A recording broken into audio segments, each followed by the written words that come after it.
Langosta Literaria. Bienvenidos a un nuevo podcast de La Langosta Literaria, un espacio para la literatura. Hoy tenemos un programa muy especial. Bueno, creo que esto lo decimos en todos los programas. Pero hoy tenemos dos invitados muy especiales. En cabina está Luisina Ríos, que nos visita desde Uruguay. Ella trabaja en Penguin Random House Uruguay, en el área de comunicación. Y también está en cabina Álvaro Ortiz, que Álvaro es el supereditor de los podcasts de Penguin. Hola. Hola, los dos. Que es el verdadero invitado de lujo. Yo soy el raro. Se coló Álvaro ayer. Le gustó el último podcast. Me vendí muy bien antes de que entraran. ¿Cómo están? Muy bien, ¿Bien? felices. Yo feliz de estar acá. Sí, yo también. En la cabina. En cabina. Y en México en general. En México. Vamos a hablar de dos temas principalmente. El primero son las revistas digitales. Luisina en Uruguay se encarga, es la encargada, la jefa máxima de El Astillero, una revista literaria muy, muy bonita. Y acá, pues, tenemos La Langosta Literaria también Muy bonita. en su versión. Padrísima. No está bien Como que yo dice. lo diga, pero sí muy bonita. Es muy bonita la langosta. Entonces vamos a hablar de eso y también vamos a hablar, por supuesto, de literatura uruguaya, mexicana y también vamos a meter ahí Argentina también. Perfecto. Los vecinos. Sí, y chilena, dijo Y chilena. Luisina. ¿Ah, sí? Chilena. Pues ya, estamos todo. Cuéntanos, Luisina, del Astillero. Es el hermano menor o el nieto a esta altura de la langosta. Hermanos, son hermanos. Hermano, pero con mucha diferencia de edad y de experiencia. Surgió un poco por la necesidad de difundir literatura en Uruguay, que los medios estaban mermando, ya los grandes reseñadores estaban desapareciendo por una cuestión de edad. Y bueno, nada, de la editorial sentimos que teníamos que hacer algo para difundir literatura. Yo venía siguiendo hace años La Langosta, me encantaba el proyecto que tiene Jacqueline acá y veo que no solo Jacqueline, sino un montón de gente que colabora. Y un poco a raíz de eso armamos como el modelo más a pequeña escala, porque en Uruguay somos en total 3,5 millones, casi 4 millones con suerte cuando nos agrandamos, decimos eso. Y ahí va funcionando, la gente está enganchando. Bueno, tenemos que... Parte de mi estadía acá en México va para el crecimiento del astillero, para tomar el modelo de La Langosta. Pero va súper bien. Y cuéntanos también por qué, cuéntale al público por qué se llama El Astillero. Bueno, El Astillero se llama por un libro de Onetti, que acá nuestro especialista mexicano, que es como la ¿Cuánta responsabilidad? máxima novela de Onetti, pero acá la tiene más leída mi amigo. Ya tiene tiempo. ¿Quién decidió ponerle El Astillero? Ya estaba el nombre, porque era como una página de Facebook donde se compartían noticias que salían en los medios, pero no era de contenido propio, digamos. Era para subir notas que salían publicadas sobre literatura, en diarios, radios, televisión cuando las suben. Y la idea cuando llegué yo fue tomarla como un medio propio y generar contenidos. Así que el nombre ya estaba puesto. Sí. Lo puso un profesor de literatura de allá, compañero nuestro. Pero es muy bonito, es un muy gran bonito. nombre. Sí, La Langosta es más simpático. Y además muy Le da más conectado. juegos.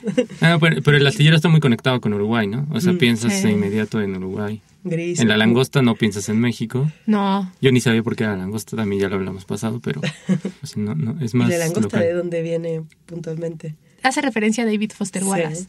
David Foster Wallace fue un escritor estadounidense, periodista también, gran narrador. Y él tiene una crónica que se llama Hablemos de langostas, en donde él va a Maine, lo mandan como para cubrir un festival en Maine que se hace cada año sobre las langostas. Es muy curioso porque la comunidad hace una celebración del animal, ¿no? La gente se disfraza, hay gorras, venden pines, lo que sea, playeras. Pero termina con la gente comiéndose al animal. Entonces él hacía una crítica de, bueno, celebras al animal y pero te lo comes, ¿no? Lo matas y te lo comes. Ajá. Entonces, siguiendo un poco ese espíritu rebelde, porque además muy juguetón que tiene el autor en sus letras, es que se crea La Langosta. Obviamente cuando se creó también era pues un blog más chiquito, se actualizaba cada que se podía. Yo cuando llegué ya estaba también el nombre y demás. Ajá. Igual su página en Facebook era compartir notas de otros medios, ¿no? Y ahora nos ¿Ya habías leído el relato de Foster Wallace o llegaste No, yo no después? conocía a Foster Wallace hasta que llegué aquí. Y no me acuerdo, creo que... ¿Y lo leíste por eso? Sí. O sea, yo no conocía al autor. Y me regalaron un ejemplar de Hablemos de Langostas, porque ahí también hay otras crónicas que estén de bolsillo. Y es muy bueno. Sí, el primero que leí fue el de Hablemos de Langostas para ver muy qué bueno. onda. Muy, muy bueno. Sí, ya de ahí te sigues con él. Es maravilloso. Y ahí no puedes parar. Yo estudié periodismo y sí me sorprendió que nunca Ujú. nos lo enseñaron en No la está universidad. como referente. No, y por ejemplo, sus crónicas de tenis, a mí en lo particular sí, no me gustaba el tenis, ¿no? Empezó a gustar cuando leíste. Hasta que empiezas a leer a Foster Wallace, dices, no, bueno, ¿qué? Sí, igual es un escritor como más under, ¿no? Que hace no mucho igual fue traducido a español, eso es lo que tengo entendido. Pues Sí. es que su trabajo fue entre 90s, ¿no? Sí, en general todavía es poco conocido. Sí. ¿No? De hecho, hacer una reimpresión de su obra es complicado. Por lo mismo, la venta también es. Igual puede parecer un autor complicado. Por el estilo, ¿no? Y por lo largo también. Lo largo, ¿no? Ves La broma infinita y es un clavicón. Sí, hasta hay una burla ahí como de, por este año por fin, ¿no? Siempre hay los propósitos de este año la termino. Año lo termino, sí. Sí, no, y está, creo que se consiguen de bolsillo, que eso Sí, también está todavía más. Yo leí ese, el de bolsillo. Ese es de la Alma. broma. ¿Sí? Sí, lo tengo. ¿Te Antes de quemaste entrar los aquí. ojos? Sí, no usaba lentes. A partir de ahora. Pero sí, es un autor poco conocido. Obviamente no hace referencia a México, no la palabra langosta. De hecho, mucha gente nos ha puesto así memes de pronto de langostas, literal, del animal. Del animal que... Un día nos mandaron un mensaje a Facebook. Supongo que era en broma, pero se veía un poco raro el mensaje, preguntándonos como en cuánto conseguirían 1 kilo de langostas y todo. Pues, señor, estamos vendiendo aquí... Langostas que leen. O sea, langostas que leen, ¿no? ¿Cuánto vende la langosta? Sí. Y un día hicimos creo que fueron reseñas o algo de Margaret Atwood, y nos retuiteó. Pero nos respondió y nos puso, langosta literaria, qué chistoso, Dalí estaría orgulloso, algo así. Ajá. ¿Mira? Sí, o sea, no hace referencia a Dalí, pero pues también. También. Ese fue el hit. Cada quien lo interpreta. Sí. ¿O ha pasado algo más? No, yo creo que ese. Pues ya usa Dalí paseando una langosta. Dalí paseando. Sí, ¿verdad? ¿Cómo se festejó el comentario de Margaret Atwood? No, estábamos ahí fascinados. Yo estaba maravillada, porque además Margaret Atwood es de mis... ¿Te fascina? Sí, sí. Ahí tengo una foto suya en mi lugar. Una ilustración suya en mi lugar. ¿Leíste algo más que el cuento de la criada? Sí, Nada se acaba. Varios de sus cuentos están muy buenos. En Lumen hay buena parte de su obra, de la que no es, ¿no? Como tiene también sus relatos de ficción especulativa, le llama ella. Pero estos otros relatos de vida cotidiana y demás son muy buenos. Lumen sacó uno, la semilla de la bruja o algo Sí. así. Ese no lo leí todavía, lo tengo como ahí en pendiente. Sí, no, acá no llegó. Es un volver a contar una obra de Shakespeare, ¿no? No recuerdo. Sí. No sé cuál. Ah, sí. Sí. ¿La tempestad? ¿Es la tempestad? No sé. Ya averiguaremos. Sí. Vamos a tener tiempo. Pero, por ejemplo, tú en tu experiencia, ¿qué es lo más complicado de llevar una revista digital? Porque a veces creo que hubo un boom, ¿no? De pronto de los blogs. Sí. Es como todo el mundo tiene un blog y todo el mundo puede escribir, y incluso aquí a veces todavía nos llegan gente que quiere colaborar. Mándame un libro y te escribo una nota, ¿no? Del libro, pero a veces las visitas de ese blog pues son muy poquitas, ¿no? Pero, no como para colaborar en La Langosta, sino escribir en su propio... exactamente. Sí, fue como mermando, ¿no? Y creo que las redes sociales se comieron un poco esa cuestión del boom de los blogs.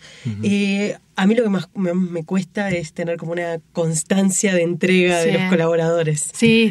Porque hay una planificación y todo, pero bueno, nada, contás con el tiempo de otro también, que no es un trabajo formal, digamos, sino... Todos lo hacemos un poco por placer. Entonces eso, llevar el timing de las entregas, cuando uno además en la editorial trabaja de un montón de otras cosas, es que... Y es que también, comparándolo con otras revistas digitales de otras cosas o con otros medios digitales que postean 1000 veces al día, pues es difícil sentir que tienes que llevar ese ritmo, ¿no? Claro. De hecho nosotros en el astillero no lo llevamos, ese ritmo de todo el tiempo, todo... Es imposible. Pero a mí algo que me gusta mucho, que me gustó mucho cuando empecé a mirar La Langosta, que creo que lo intenté replicar en el astillero, es eso del vínculo entre lectores. Sí. Que no es que te parás desde un punto de especialistas ni reseñistas como profesionales, sino es entre lectores.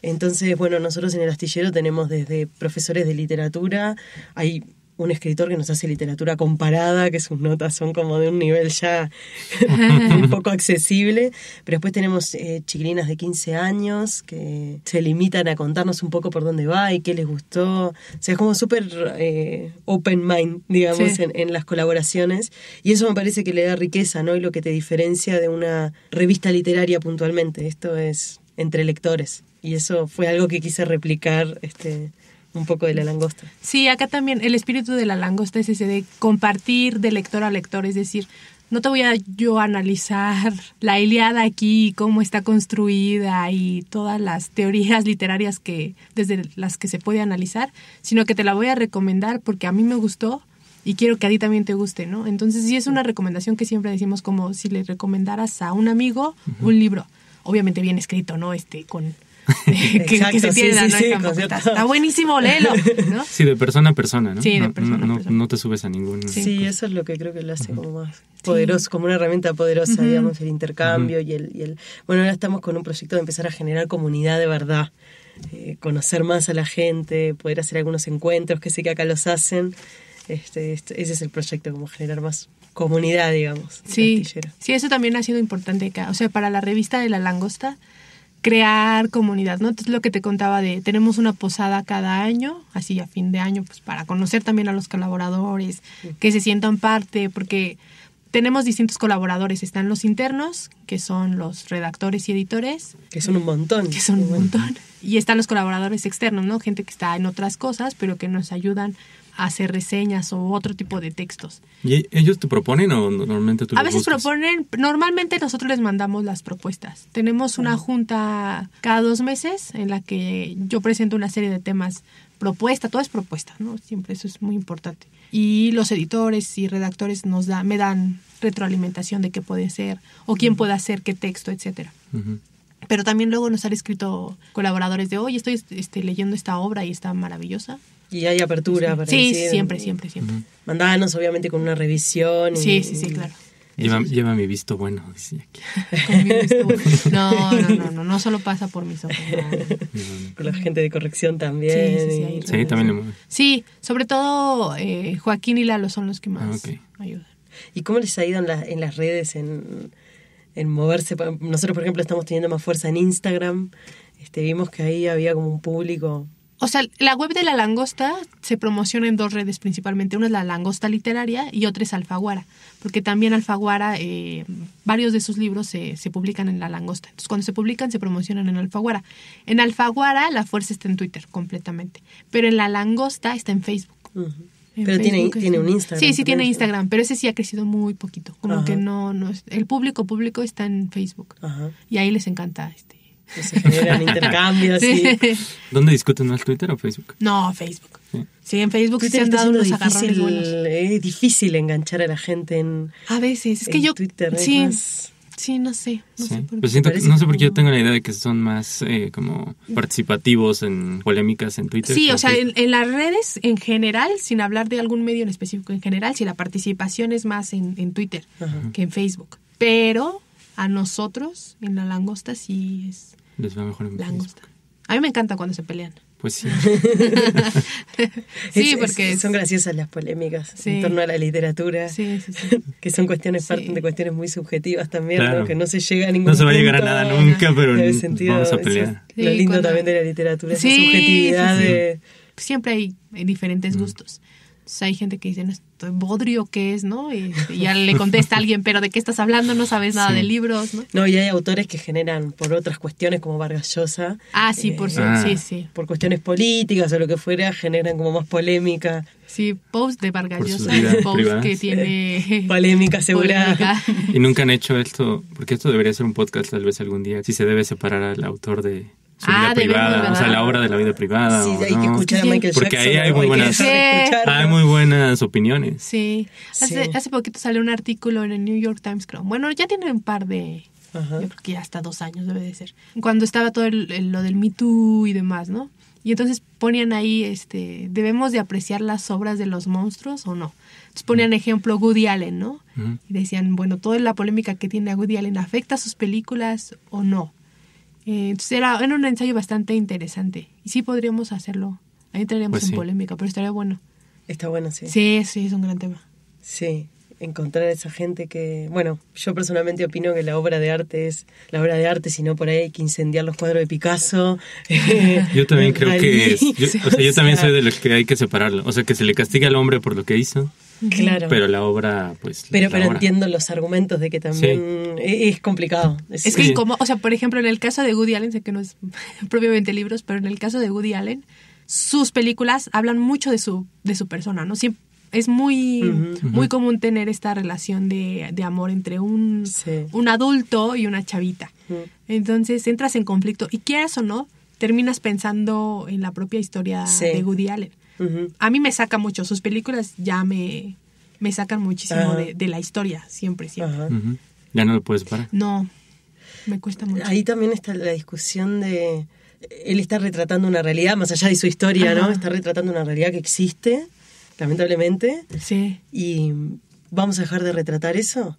En Uruguay se dio un debate, no tiene mucho que ver con esto, pero algunos puntos tocan, que el Estado decidió, bueno, ya hay unas políticas muy fuertes de antitabaquismo, de hecho el Estado está en juicio con tabacaleras y todo así, que el gobierno propuso censurar no solo los cigarrillos, bueno, que ya no se puede fumar en teatro, pero tampoco nada, ni un gesto. O sea, ahora estoy haciendo el gesto sin nada. Está prohibido antes se fumaba como unos cigarrillos de barba de trigo, se le llama, o algo así, que en realidad los actores fumaban, pero no estaban fumando tabaco, digamos, ni nicotina, y ahora querían hasta prohibir el gesto. Wow. El gesto, aunque no tenga nada en la mano, el gesto. Y ahí empezamos a decir, bueno, está bien, ¿querés hacer eso? A Onetti hay que quemar todos los libros, porque en Onetti el cigarro es una cuestión. Entonces, vos decís, eliminando, o sea, no retratás eso, se fuma en la sociedad, lo dejás de retratar porque está mal. Hay abusos sexuales y es un problema escandaloso en todo lado del mundo. El arte lo deja de retratar, lo tiene que dejar de retratar para que no se hable. Sí, o los libros de racismo, ¿no? Sí, también. O sea, también la sociedad nunca está terminada. Siempre estamos tratando de que se mejore, de que se arreglen cosas que en el pasado se hacían muy mal. Y si vamos a estar como haciendo como que no existió lo que ahora se ve mal, pues tampoco creo que sea bueno. Pues todas estas series de época que han salido últimamente y en la que está un afroamericano como hacendado, cosas así, dices, híjole, me saca también de la historia, ¿no? Y entiendo que tú quieras darle trabajo también, no que veas la calidad del actor y no el color de su piel, pero también el contexto dentro de la historia pues te saca por ser políticamente correcto, ¿no? Entonces sí es un tema también. Bueno, en Uruguay al final se echó para atrás porque, a ver... Era ridículo, Era ridículo que un actor no pueda hacer un gesto. ¿De qué estamos hablando, no? Se echó, sí, se revolucionó todo. Los dramaturgos, los actores, estaban todos. Y los espectadores también. Pero es eso, ¿no? Algo que sucede, es otro debate diferente al que estamos planteando, sí. ¿No? Pero se deja de retratar en libros, en películas, en pinturas, porque es políticamente incorrecto, porque está mal, de hecho, porque es una forma de retratar la sociedad, ¿no? Sí. Pero bueno, por lo otro, no sé, a mí las películas de Woody Allen me gustan. Hay temas de Michael Jackson que están buenos, que nos mueven a todos. Pero sí, bueno, Michael Jackson estaba mi niñez. Sí. Bueno, y regresando al tema de los libros, Álvaro, ¿puedes contarnos de qué va El astillero de Onetti? El astillero. El astillero va de un pueblo que es Santa María. Es como un pueblo ya, se está volviendo un pueblo fantasma, está en decadencia, ha bajado mucho. Y Larsen es el personaje principal, viene de un exilio, estuvo fuera de Santa María mucho tiempo, regresa y busca trabajo y empieza a trabajar en una industria aquí cerca del río, que ya está en las últimas, ya no tienen trabajo ni tienen dinero para pagarles completa la nómina muchas veces. Entonces, él como que trata de reivindicarse y por ahí trata de enamorarse, porque su salida la ve como casarse con la hija del rico del pueblo. No logra enamorarse nunca, obviamente. Esta mujer también es muy rara, está como recluida todo el tiempo en su casa. Él la ve a escondidas, lo deja entrar la señora que es como la ama de llaves de la casa. Decadencia en muchos sentidos, ¿no? Onetti, se va la decadencia. Sí. Entonces, pues esta decadencia de la humanidad, pero al mismo tiempo la esperanza que no pierde el Larsen o a lo que se resiste, de como, no quiero irme así, ¿no? Esto no es todo lo que hay. Quiero encontrar el amor o quiero la esperanza. La esperanza de las cosas es lo que lo mantiene ahí y lo que lo mantiene vivo, ¿no? Porque también viene, pues, de haber estado exiliado y ahora se aferra a todo. Ahora que se hizo de aferrarse, él tiene un cuento que el título es El crimen perfecto. El crimen perfecto, un cuento bien breve, que es un asesino que está convencido de que hizo el crimen perfecto y que nadie lo va a descubrir. Y obvio que lo descubren a la primera, pero él está convencido y es esa negación de que a mí no me van a descubrir, pero no les estoy haciendo spoiler. Sí, te das cuenta desde el minuto 1 que el tipo está como... Pero es que pasa, ¿no? Muchas veces nosotros nos inventamos nuestra mentira y nos la repetimos tanto que creemos que todo es perfecto y que nadie se va a dar cuenta y termina siendo más obvio. Uh-huh. Aquí en México tenemos las obras de Onetti, los cuentos completos están en Alfaguara y el astillero está en De Bolsillo. Lo pueden encontrar, un libro chiquitito. Me lo voy a llevar. Sí, no lo... No, tiene que estar allá, sí. No lo tienen allá. Sí, seguro. Onetti es de los grandes autores uruguayos. Sí. O sea, sí se le tiene como... O sea, ¿sí es el máximo? Sí. ¿O sea, el más popular? Sí, digamos que sí. Después hay, hay otro que es muy cuestionado, que es Benedetti. Sí. Más poeta y... pero ella es más cuestionado, en un momento fue canon y después se puso como en cuestión, pero Onetti, además muchos grandes escritores lo toman, como Vargas Llosa lo toma como referente también, sí. Y digamos que es el que en solvencia literaria el que se mantuvo bien arriba de los uruguayos. Sí, con Benedetti ocurre algo un poco curioso, ¿no? Como en redes sociales, por ejemplo, en Facebook sobre todo, se convirtió en estandarte de los adolescentes enamorados, entonces eran... ¿Sí? Compartían... ¿No lo viste? O sea, compartían... frases de... Sí, parte de su poema. Es que tiene frases muy lindas, muy poéticas. Yo no estoy muy metida en la poesía, entonces tampoco me quiero poner a opinar de cuestiones que no... técnicas que no manejo, pero sí, allá es de los más... Sí, yo en lo personal no soy muy fan de eso. Yo tampoco soy... somos oscura lo que pasa. Sí, somos oscura. Pero hablemos de eso. Yo también soy oscura. Pues es que sí es muy, te digo, como para gente que está viviendo el momento. Que ama la vida. Sí, para el club de los optimistas está muy bien. Pero, por ejemplo, yo leí La Tregua y Gracias por el Fuego hace ya un par de ayeres y me parecieron muy buenas las dos. Se lee mucho acá, ¿verdad? Sí, La Tregua es de los libros más vendidos, yo creo, de Alfaguara en específico. Muy, muy bueno. Bueno, a mí me gustó muchísimo ese giro. ¿Y acá quién tiene así de referente como que sea un exponente? Si me dicen Octavio Paz o no sé... Como el mexicano. Sí. Yo creo que Rulfo, ¿no? Rulfo. Yo también creo que Rulfo. Seguro, digo, Octavio Paz obviamente sí, pero el tema con Octavio Paz es que de repente su figura es un poco polémica. Ajá. Y Rulfo no tiene tal. Polémica en el sentido de lo que veníamos hablando. De sí, tiene una vida polémica.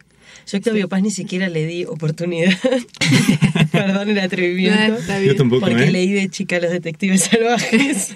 Y ahora estoy releyendo. Sí, no Paz es como el enemigo de la página 1. Sí.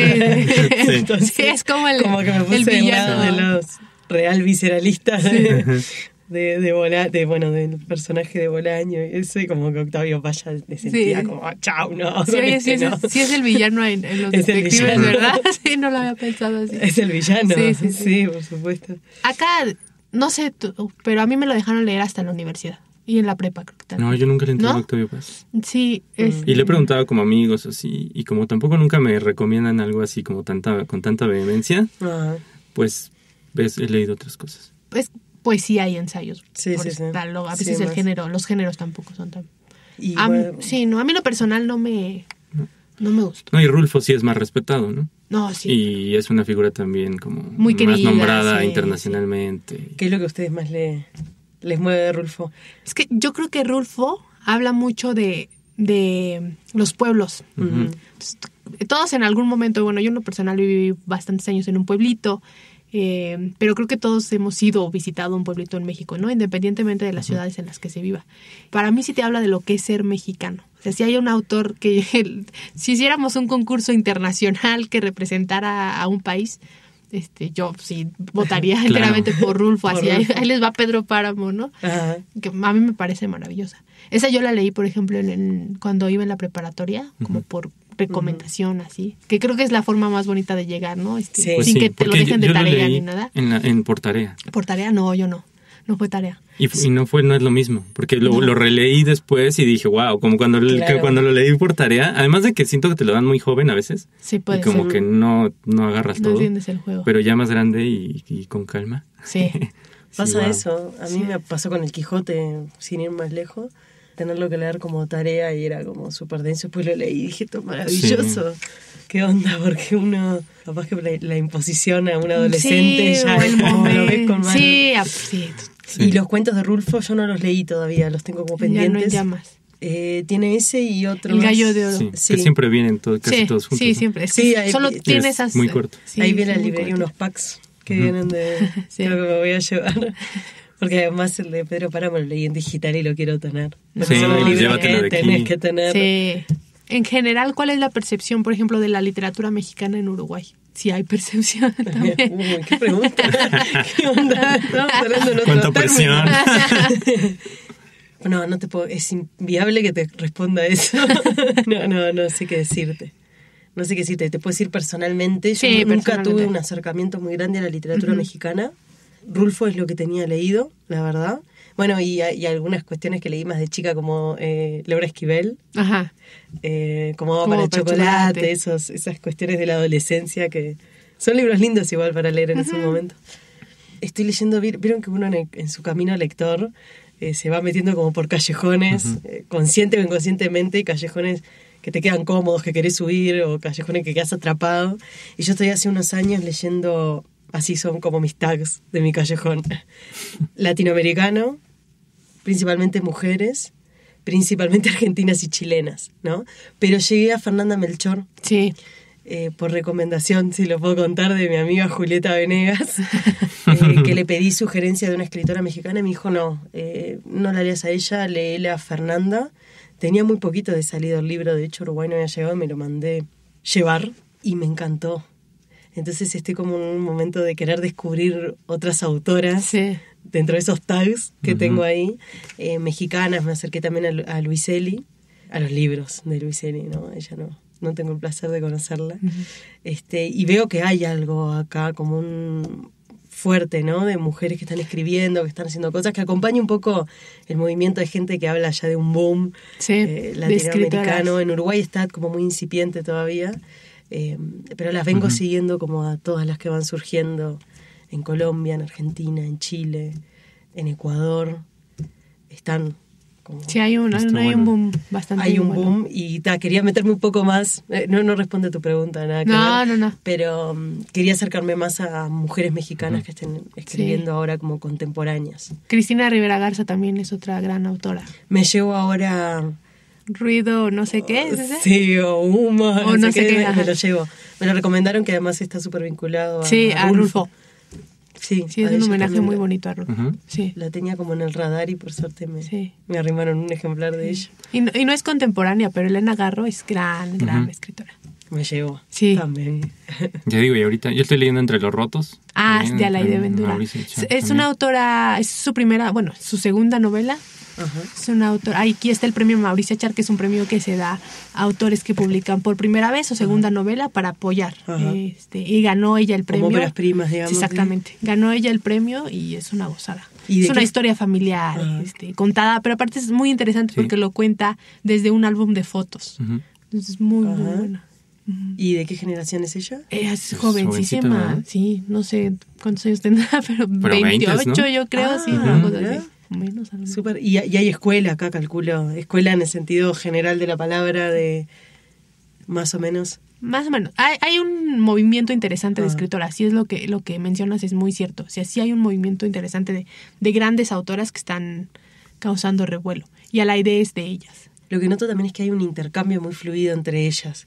Sí. No sé si antes sucedía o no, pero la otra vez conversaba con Samantha Schweblin, la argentina, que debe ser de las principales narradoras ahora, y me hablaba que intercambian muchos textos como lectores beta, se le llama, como primeros lectores, con Lina Meruane, la chilena, y sé que María Fernanda Ampuero, que es ecuatoriana, también hacen como intercambios, hay como un ida y vuelta súper fluido y mucho apoyo en redes entre ellas.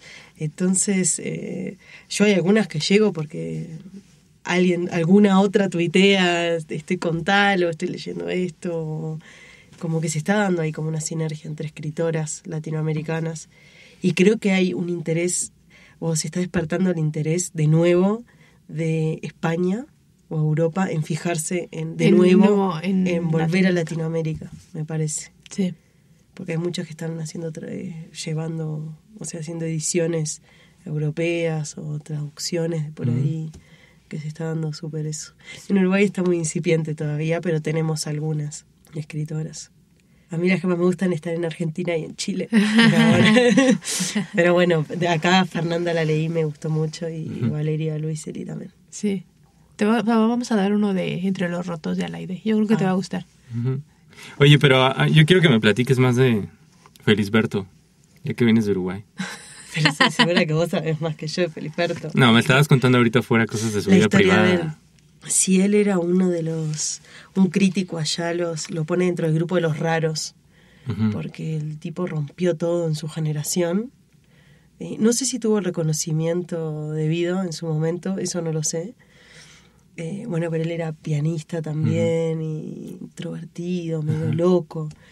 Y ya te digo que tuvo una historia de amor que fue su pareja, con esta mujer, África de las Heras, que si no me equivoco es española, y llegó a Uruguay como espía de la KGB. ¡Qué maravilla! Y vivía con él. Tampoco creo que está muy documentado si él estaba al tanto de que ella era espía de la KGB. Vivían yo tuve la oportunidad de ir increíble, en un edificio céntrico de Montevideo, que tenía como una especie de cúpula, y ahí tenían un monoambiente que tenía visión 360 de toda la ciudad. Ahora la visión 360 está toda distorsionada. Sí, yo subí ahí, es impactante. Eso como las rarezas de su historia, ¿no? Ajá. Y después, él metía todo esto medio fantástico en sus relatos. A mí es de los escritores uruguayos que más me... Y de hecho hay muchos escritores también que lo toman como referente, todas... Sí, yo he visto. Sí. Ítalo Calvino, ¿no? Sí. Cortázar y muchos... Sí. Y de estas nuevas narradoras de las que estamos hablando, nuevas narradoras, o de este boom, como sigue siendo también referente. Hay muchas que lo toman como referente.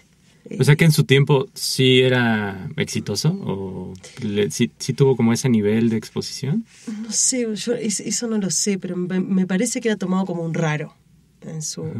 No sé si de hecho no terminó medio en la pobreza, eso tendría que leerlo más. Pero... Pues, por su obra se sentiría más como que... Sí. Como que vivió en la pobreza. Bueno, él era pianista y eso lo mecha mucho en sus cuentos. Tiene un cuento, no sé si lo leíste, es el del cocodrilo, que es un músico, te va a gustar si sos músico. Es un músico que por cuestiones de la vida por desventuras de la vida, termina vendiendo medias. Y se dedica a vender medias. Pero es en el que va como de tour, ¿no? Y donde toca vende también al final. Sí, es muy bueno. Sí. Tiene como eso tiene como cuestiones de fantasía, pero son bien oscuros sus... Bueno, el balcón tiene también eso de personificar elementos. ¿Viste? En el balcón, sí. el balcón, que es un balcón, tiene vida propia. Es increíble lo que él... Y luego en el de las hortensias crea muñecas que las viste como su mujer, y a su mujer ya no la pela, pero cuida las muñecas. Ya las hortensias fue la pesadilla de mi niñez. Con cuentos de Horacio Quiroga, que no sé si lo conocen, que también son... Sí, los cuentos de Quiroga, sí. Pero Felisberto también va a eso de la extrañeza de lo cotidiano, ¿viste? Porque sus historias son súper cotidianas. Sí.